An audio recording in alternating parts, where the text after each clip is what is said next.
ang bagong love team na pumapayagpag, #maybe. Talagang pinagkakaguluhan sa presscon at maging sa online. Sila talaga ngayon ang darling sensation ng lahat, sina Bimbi at Raisa, kung saan patok na patok ang balita kapag sila ay magkakasama bilang host sa Eat Bulaga.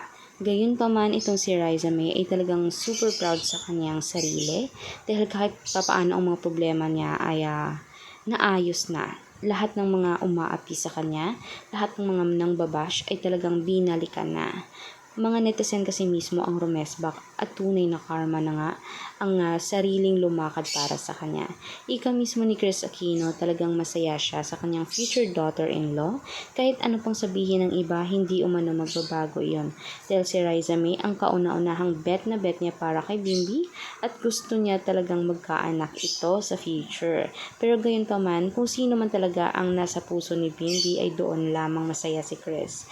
At kahit papaano suportado siya sa #maybe na talagang reveal na ang kanilang love team. Sobrang sweet talaga always. Agree ba kayo dito? Kaya huwag kalimutan mag-like, subscribe, i-click na rin ang notification bell. Salamat!